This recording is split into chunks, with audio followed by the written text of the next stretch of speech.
Você abriu sua Bíblia em Mateus capítulo 12? Vamos ler juntos aí esse texto que é curtinho, a partir do versículo de número 15. Mateus 12, 15 até 21. Mateus capítulo 12, versículos 15 a 21. Leamos juntos? Mas Jesus, sabendo disto, afastou-se dali. Muitos o seguiram, e a todos ele curou, advertindo-lhes, porém, que não expusessem à publicidade, para que se cumprisse o que foi dito por intermédio do profeta Isaías: Eis aqui o meu servo, que escolhi, o meu amado, em quem a minha alma se compraz. Farei repousar sobre ele o meu espírito, e ele anunciará juízo aos gentios. Não contenderá, nem gritará, nem alguém ouvirá nas praças a sua voz. Não esmagará a cana quebrada, nem apagará a torcida que fumega, até que faça vencedor o juízo, e no seu nome esperarão os gentios. Amém. Mateus aqui citando o profeta Isaías, em sua profecia, lá no capítulo 42, versos 1 a 4, para falar sobre o caráter do Messias. Quem é esse que foi enviado pelo Pai para ser o Cristo, o escolhido de Deus, para trazer a sua salvação? Peço que você possa mais uma vez ter uma palavra de oração nesta hora, pedindo ao Senhor que permaneça falando com você, desta feita, através da ministração da sua palavra. Então feche os seus olhos, vamos pedir a Deus que assim o faça. Maravilhoso Deus, nosso Pai, queremos te dar graças, Senhor, pela tua palavra, por estarmos aqui em culto, ó Deus, ouvindo-te e falando, respondendo ao Senhor em adoração. Que privilégio, Pai. Nós pedimos que assim como já ouvimos a tua voz através das leituras bíblicas, das orações, dos cânticos, ó Pai, que expressaram a razão da esperança que há em nós, a alegria que temos em exaltar o nome que está acima de todo nome, que é o Senhor Jesus, teu Filho. Nós pedimos que assim agora aconteça novamente, ó Deus, que ouçamos tua voz e assim sejamos por ela transformados, encorajados, animados, ó Deus, a proclamarmos as boas novas do Messias, do Cristo, teu Filho, o Salvador da nossa alma, para que junto conosco outras pessoas, ó Pai, permaneçam e entrem neste elo de amor, nesta aliança eterna de adoração perene ao teu santo nome. Fala-nos, ó Pai, estamos aqui para sermos encorajados e transformados por Ti. Pedimos isso para a honra e para a glória do Teu próprio nome, hoje e sempre, ó Deus. Amém e amém.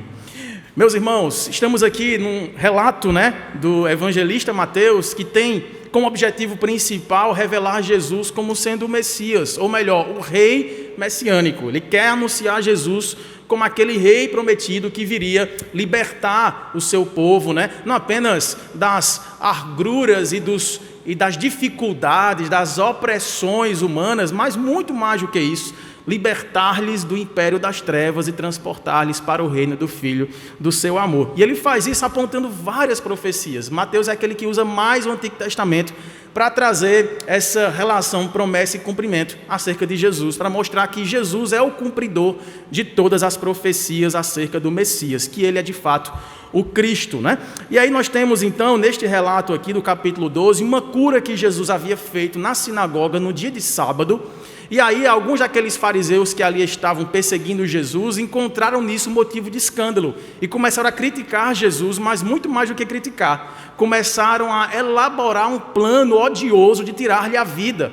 Por quê? Porque Jesus havia curado um homem da mão ressequida, e isso num sábado, e na cabeça daquelas pessoas valia mais a pena trazer o homem à morte, um homem que havia curado o enfermo, do que a salvação daquele enfermo que havia sido curado por Jesus, porque isso havia sido feito num dia de sábado, e que sábado, segundo a ótica não bíblica, mas a ótica daqueles religiosos, fariseus, escribas e outros, ela foi ali manchada, a lei do Senhor, por muitas tradições orais, e eles elaboravam ali muitos detalhes de regras, de coisas que não haviam sido prescritas pelo Senhor, mas que estavam colocando um jugo, um peso sobre aquelas pessoas, de modo que para além do espírito da lei, que era a obediência ao Senhor, a consagração de um dia de descanso, para descansarmos das obras ordinárias do mantimento, da geração de renda para o nosso sustento, haveria um dia em que descansaríamos desse tipo de obra, desse tipo de trabalho, e mudaríamos o trabalho, trabalharíamos em atos mais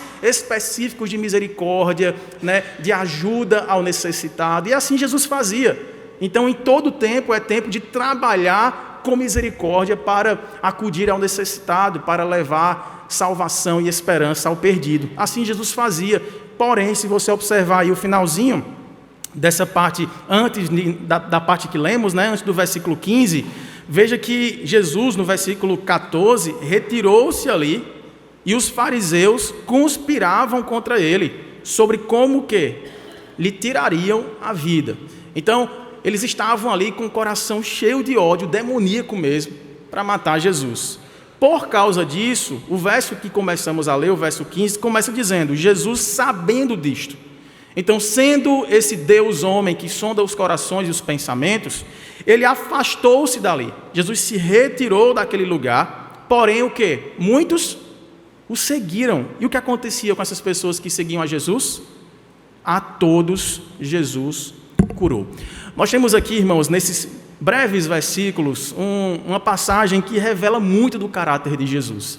Há aqui um nítido contraste entre o coração perverso, odioso, iracundo daqueles que carregavam o título daqueles que eram os religiosos, aqueles que estavam ali representando a lei de Deus, e nós temos esse contraste muito claro com o coração de Jesus, sempre disposto a pregar a salvação, a curar o enfermo e acudir o necessitado. Com esse claro contraste aqui, diz o texto que Jesus saiu de lá, e claro, fica aqui muito nítido para a gente, que a razão primária que o texto nos traz para essa retirada de Jesus era para a preservação da sua própria vida. Sabendo que eles estavam ali clamando em seu coração e conspirando entre si para matar Jesus, Jesus se retira. Mas veja que a preocupação de Jesus não era só com ele. Não era só em preservar a sua própria vida, porque diz o texto que muitos que estavam ali, ouvindo Jesus, presenciando aquela cura, seguiram Jesus. E o que aconteceu com esses? Foram todos curados.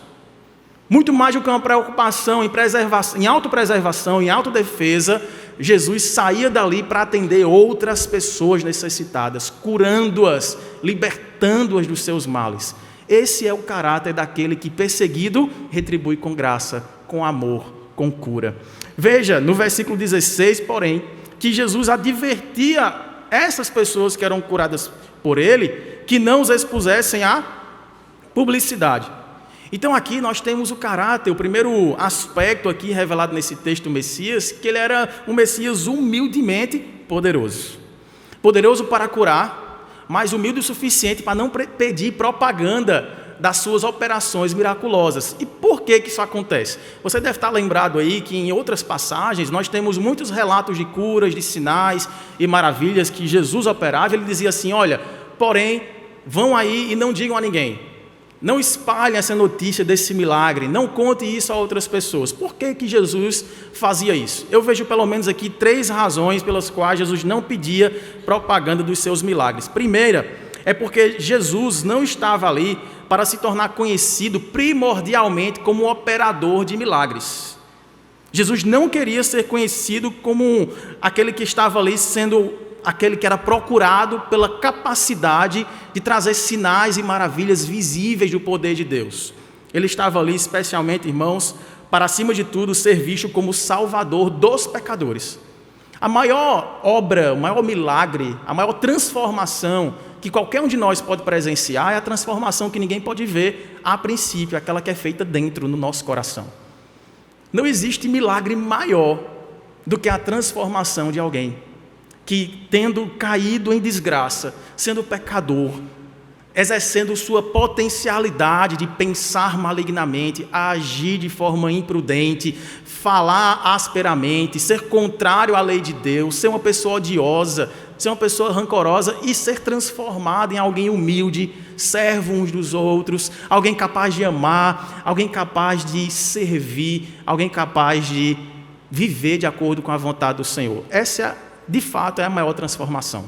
Não existe maior milagre do que alguém que é transformado de dentro para fora. Outra razão que eu enxergo aqui ao longo dessas advertências que Jesus fazia para que se não divulgasse alguns de seus milagres realizados, era que essa demasiada publicidade com referência aos poderes miraculosos assim, daquele grande profeta, até então visto assim, mas que sabemos era o Cristo, o Filho de Deus, teria de tal modo avivado as chamas do entusiasmo social com relação àquele que seria um possível libertador político de Israel em relação ao Império Romano. Então, se essa fama de que aquele que faz coisas extraordinárias está entre nós, passeando pelas cidades, conquistando multidão, isso poderia ser uma ameaça ali para o Império Romano, que estava dominando aquela região. Esse aí pode ser, de fato, alguém que venha trazer um rebuliço aqui, uma revolução política, social e ameaçar o nosso poder. Mais do que isso também, e claro, se assim o fosse, o Império Romano poderia tentar apagar Jesus, por assim dizer, antecipando o tempo perfeito do seu sacrifício. Então, para além dessas razões políticas externas, nós temos aqui uma razão de Jesus de cumprir cabalmente todas essas profecias. Havia muita coisa a acontecer com Jesus ainda. Durante aqueles 3 anos e meio, mais ou menos, de ministério público de Jesus, ele precisaria cumprir tudo o que sobre a primeira vinda do Messias estava escrito, de modo que não poderia ter antecipado a sua morte, porque muitas das profecias ainda se cumpririam. Mas a terceira e última razão que a gente enxerga aqui de por que Jesus não pedia, para que as pessoas testemunhassem, mas guardassem, por assim dizer, algumas dessas obras miraculosas para si mesmas, é que ele não se coadunaria com o caráter de Jesus durante os dias de sua humilhação, estimular uma aclamação exagerada para si mesmo. Então a gente lembra, por exemplo, o segundo texto lá de Paulo aos Filipenses, capítulo 2, que Jesus esvaziou-se a si mesmo, descendo à forma humana, tornou-se servo, obediente até a morte e morte de cruz. Chamamos isso de estado de humilhação. Então, sendo rei, se tornou servo. Sendo senhor, se tornou gente como a gente. Sendo adorado e aclamado de acordo com as miríades celestiais, uma adoração eterna, perene, constante, imutável, ele muda isso tudo e desce para ser acusado, perseguido, conspirarem contra a sua própria vida, abandonado pelos seus, veio para os que eram seus, porém os seus não o receberam. Então Jesus troca, por assim dizer, uma aclamação celestial por uma zombaria terrena, humana.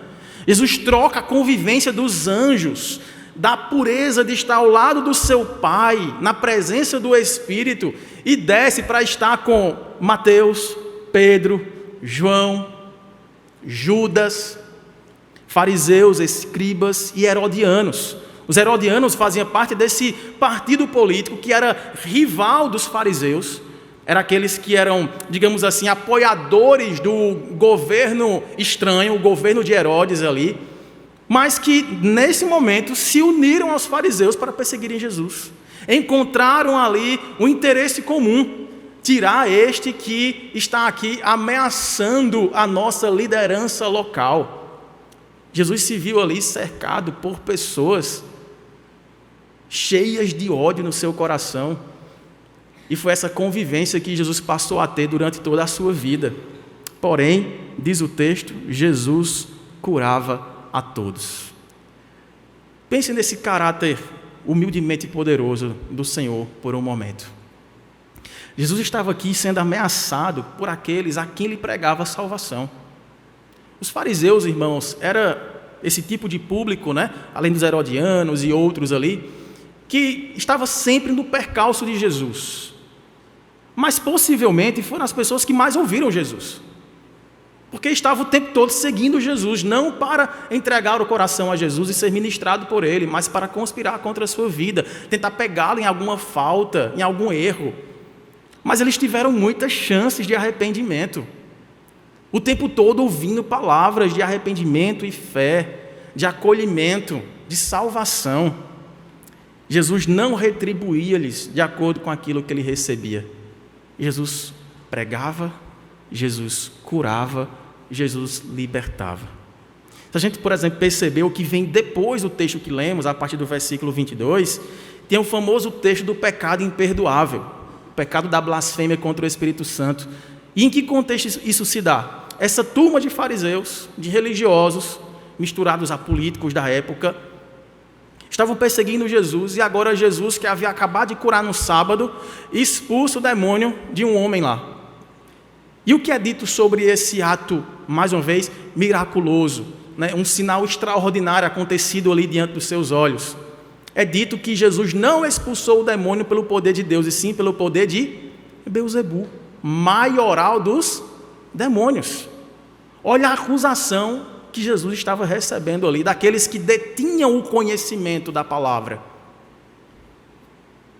Aqui nós vemos Jesus, mais uma vez, dando uma oportunidade de arrependimento, mas deixando claro que aquele que nega a obra do Espírito e a define como obra de demônios, não tem perdão. O pecado, irmãos, da incredulidade, da descrença no poder de Deus, ele é perdoável quando há um arrependimento em vida. Se você que era incrédulo se torna crente em Jesus, se arrependendo dos seus pecados, crendo nele para a vida eterna, você será salvo. Mas se você permanecer com esse pecado da incredulidade no seu coração, negando a obra de Deus, classificando-a como obra de demônios, você está blasfemando contra o Espírito Santo, e isso não tem perdão. Jesus então deixa muito claro o foco da sua missão aqui na terra. A princípio, nessa primeira vinda de Jesus, ele não vem como aquele grande rei, como aquele leão rugindo com cetro de ferro na mão, para esmiuçar os inimigos, estabelecer o juízo do Senhor. Ele vem para, como ovelhinha, se oferecer em sacrifício no lugar de pecadores como eu e você. Ele veio como aquele servo sofredor, do qual Isaías comunicava no capítulo 53, como aquele que sofreria sobre si o castigo que nos traria a paz, a tão sonhada e imerecida paz daqueles que o perseguem. Mas Jesus abria essa porta e essa oportunidade para a fé e arrependimento. Em resumo, Jesus não poderia, irmãos, sobressair-se como um operador de milagres, porque de fato ele encarnou, esvaziando-se, descendo à condição humana de forma humilde, como um servo sofredor que levaria sobre si a iniquidade dos homens para buscar e salvar o perdido. A partir do versículo 17, Mateus justifica o propósito maior dessa escolha de Jesus de permanecer, sendo Deus, um servo humilde, salvador daqueles que se perdem, para que sejam alcançados por sua graça. Foi para se cumprir o que por ele, por Isaías, foi dito. Verso 18: Eis aqui o meu servo, que escolhi, o meu amado, em quem a minha alma tem prazer. Farei repousar sobre ele o meu espírito, e ele anunciará juízo aos gentios. Não contenderá, nem gritará, nem alguém ouvirá nas praças a sua voz. Não esmagará a cana quebrada, nem apagará a torcida que fumega, até que faça vencedor o juízo. E no seu nome esperarão os gentios. Para além de um ser poderoso, ao mesmo tempo humilde, ele era misericordiosamente salvador. Nós temos aqui então a citação dessa profecia, se você puder voltar para Isaías capítulo 42, veja como a citação de Mateus é precisa dessa citação, que também é acerca deste servo do Senhor, o servo sofredor, o salvador dos homens. Isaías 42, versículos 1 a 4.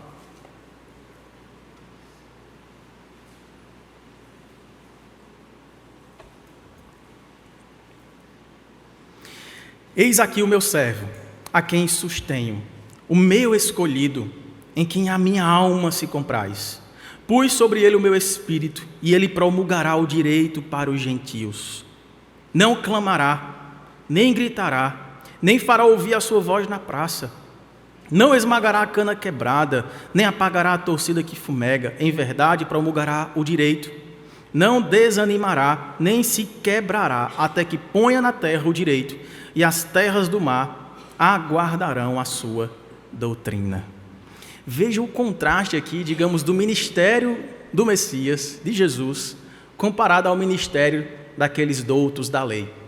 O que é que eles faziam, irmãos? Eles adoravam clamar entre as pessoas na praça. Eles gostavam de fazer orações audíveis por todas. Lembra da oração, que até foi lembrada aqui agora há pouco, do fariseu e do publicano, quando subiram no monte para adorar? Qual era a oração ali daquele fariseu, daquele doutor da lei?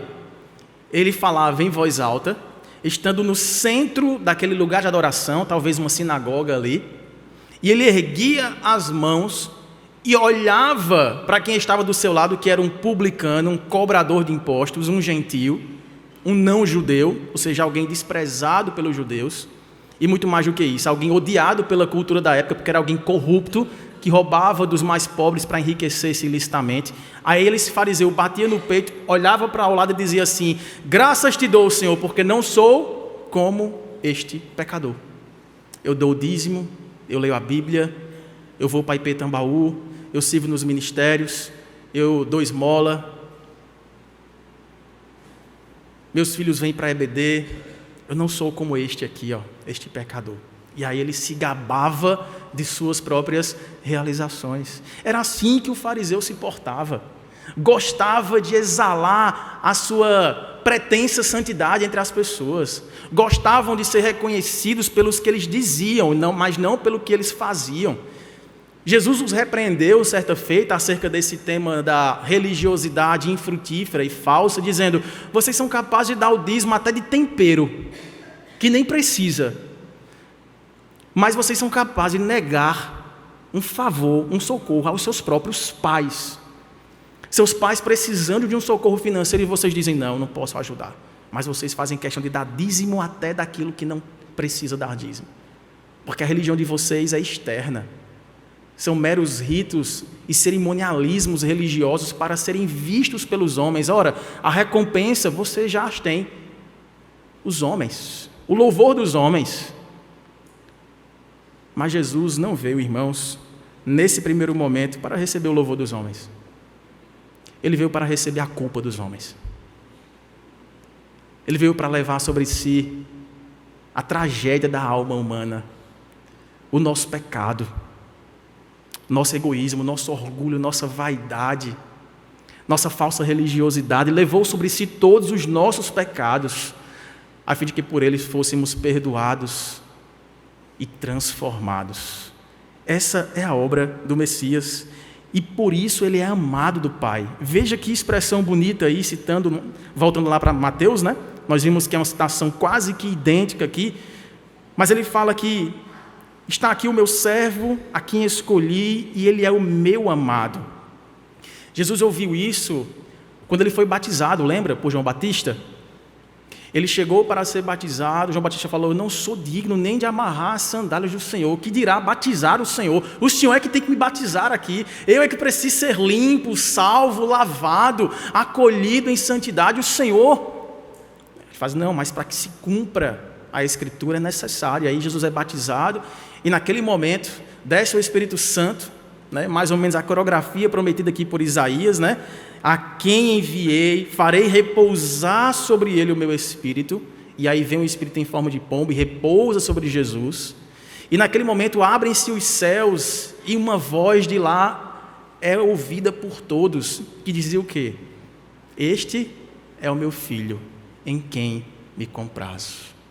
Este é o meu filho, em quem a minha alma se deleita. Este é o meu filho, em que eu tenho prazer de olhar e de conviver. Mas esse filho havia saído da presença do Pai, descido dos altos céus, da morada celestial, para habitar no meio de um povo de impuros lábios. Mas naquele momento, essas pessoas impuras, injustas, ouviam o testemunho glorioso do próprio Deus, dizendo: este é o meu filho.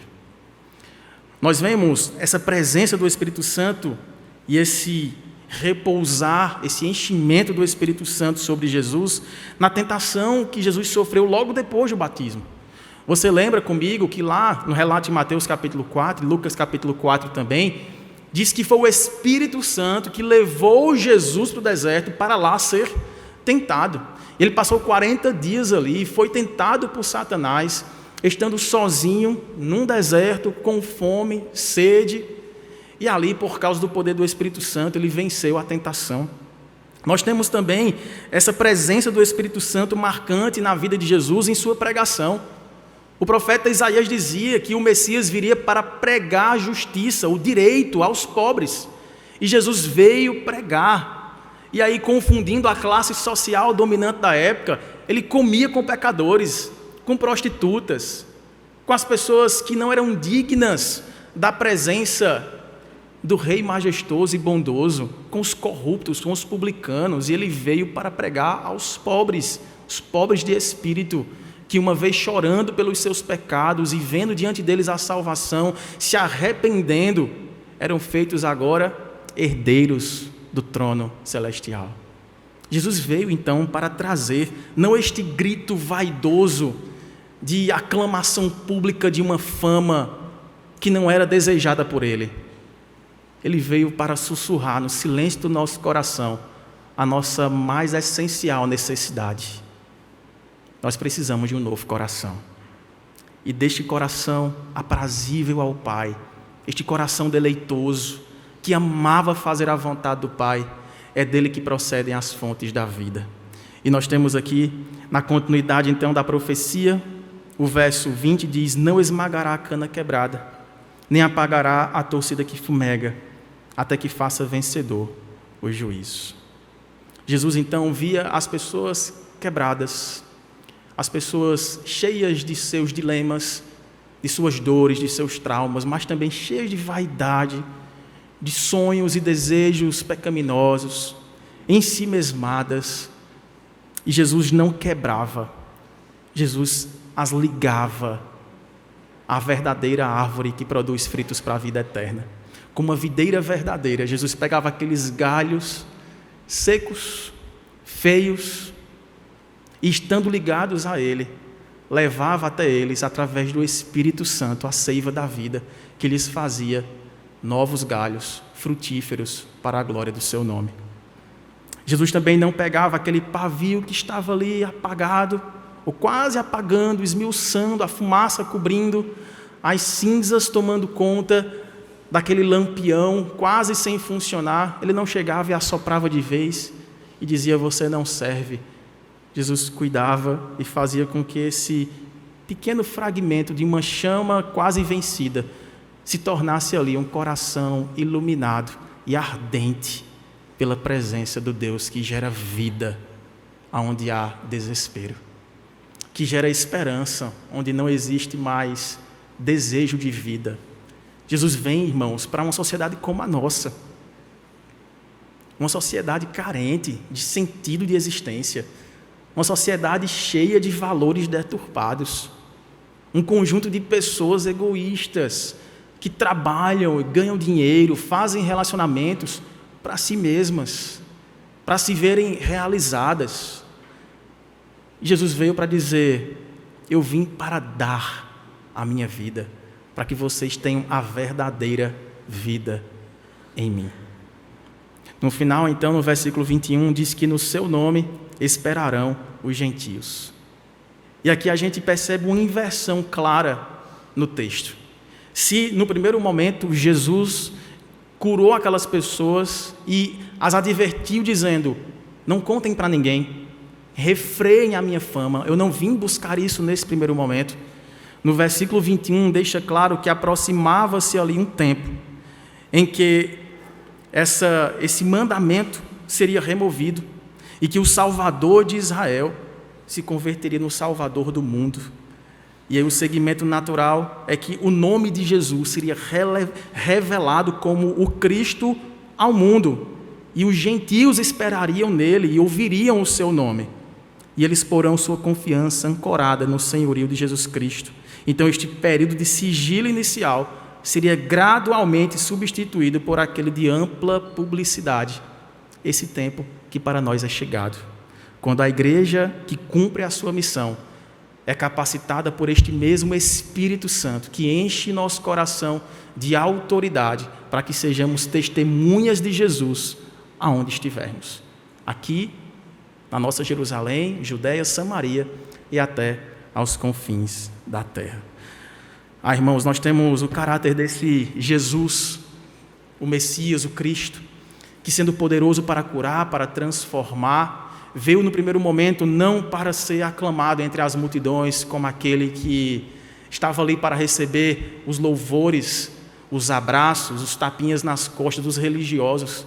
Não, ele veio para gerar vida, esperança, acolher o perdido e anunciar o juízo àqueles que estavam de duro coração.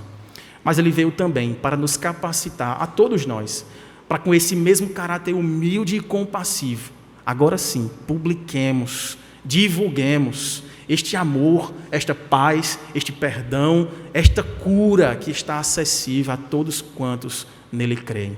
Eu e você somos esses agora, que estamos não apenas aptos, mas autorizados por Jesus a proclamarmos as boas novas daquele que veio nos salvar. Ele não veio nos salvar meramente das opressões mundanas, das injustiças sociais, das dores, das frustrações de nossos próprios relacionamentos interpessoais, muito mais do que isso, meu irmão, minha irmã. Ele veio nos libertar daquilo que nos aprisionava, da escravidão do pecado, do desejo egoísta, da ganância, do orgulho, de tudo aquilo que nos desconfigurava do caráter daqueles que foram feitos à imagem e semelhança de Deus. Essa imagem e semelhança está sendo refeita em mim e em você. E isto pela pregação da palavra de Cristo. Eu e você somos instrumentos disso. Há muitas pessoas que precisam ser curadas. Há muitas pessoas que precisam ter a sua mão voltada a um estado normal de servir e não de explorar. Há muitas pessoas que precisam ser curadas na alma e experimentarem o perdão, experimentarem a compaixão. E nós podemos fazer isso através da pregação do Evangelho. Como testemunhas de Cristo, experimentamos a transformação para publicá-la, não apenas em redes sociais, mas numa sociedade carente da glória de Deus. Vamos orar para que isso aconteça em mim e em você, em toda e qualquer oportunidade. Sempre é tempo de testemunhar daquele que se deu por nós. É bom dizer para você que ainda não se vê parte dos súditos deste grande rei, que este rei voltará. Mas ele não virá mais como ovelhinha para ser sacrificado novamente. Isso já aconteceu. Ele virá como leão rugindo, chamando a terra ao direito e à justiça. E ai daqueles que não tiverem se dobrado em tempo. Ai daqueles que não o adoraram em tempo. Ai daqueles que blasfemaram. Ai daqueles que não o aceitaram. A nós está dada a oportunidade de, em tempo, aproveitarmos as oportunidades de adorarmos e proclamarmos tão grande salvação. Ore ao Senhor. Ó Deus, nosso Pai, nós, ao relembrarmos histórias como essas, sinceramente, Senhor, a gente não sabe se a gente se coloca no lugar dos oprimidos, dos gentios, dos publicanos, ou a gente se coloca no lugar dos religiosos, daqueles que se consideravam justos e melhores do que os que estão lá fora. Talvez precisemos nos colocar em ambos os lugares e perguntar ao nosso coração quem somos verdadeiramente, quais os frutos. Tua palavra diz que pelos frutos conhecemos a árvore. Ó Deus, quem somos, Pai? Será que temos tido nosso caráter moldado ao caráter do Teu Filho? Será que temos sido humildes, ao mesmo tempo em que somos poderosos em palavras e obras, anunciando a salvação do Senhor? Será que temos sido misericordiosos ao mesmo tempo em que somos justos e firmes no propósito de vivermos em santidade, deixando as coisas velhas para trás, anunciando um mundo novo que está chegando? Será que temos sido, por outro lado, arrogantes, ensimesmados, orgulhosos, ó Deus? Será que temos sido vistos como pessoas intolerantes, radicais? Pessoas que se isolam de uma sociedade achando que daí vem a santificação, quando na verdade deveríamos ser vistos como luzeiros de um mundo e não se põe a luz debaixo da cama, coloca-se no lugar mais alto, a fim de que sejamos também como o sal da terra, que inibe a putrefação moral, social, espiritual de um mundo em trevas, para a preservação da vida e da esperança de uma vida que durará para sempre, uma vida eterna. Quem somos, ó Pai? Nós queremos nesta hora pedir ao Senhor que tenha misericórdia de cada um de nós, que sondando o nosso coração, Senhor, nos mostre através de um efeito de espelho. A Tua palavra deve ser o nosso espelho, que ela possa sondar-nos as nossas mais íntimas convicções e motivações, a fim, ó Pai, de que quando o Senhor vier, ó Deus, não sejamos contados como os fariseus, os herodianos, os escribas, que até conheciam e ouviam falar da Tua palavra, talvez até a memorizavam toda, mas que não foram transformados por ela. Ajuda-nos a sermos contados dentre aqueles que foram cheios do Teu Espírito, que louvavam e cantavam uns aos outros a esperança de salvação, que eram agradecidos o tempo todo pela vida que o Senhor outorgou para nós, no derramamento do sangue precioso de Teu Filho Jesus Cristo em favor daqueles que creem. Que sejamos contados entre aqueles que se sujeitam uns aos outros no temor de Cristo, com humildade, amor, perdão, justiça e retidão de coração, de palavras e de atitudes. Ajuda-nos a confirmar na nossa caminhada aquilo que o Senhor fez por nós no tempo e na história há quase 2000 anos atrás. Que esta aliança seja vista, ó Pai, em nossos relacionamentos mais íntimos, em casa, mas também seja visto quando sairmos de casa, na forma como gerimos a nossa profissão, que Tu sejas visto em nós, o Teu caráter humilde, servo e amável. Oramos agradecidos em nome e para a glória do Senhor Jesus. Amém.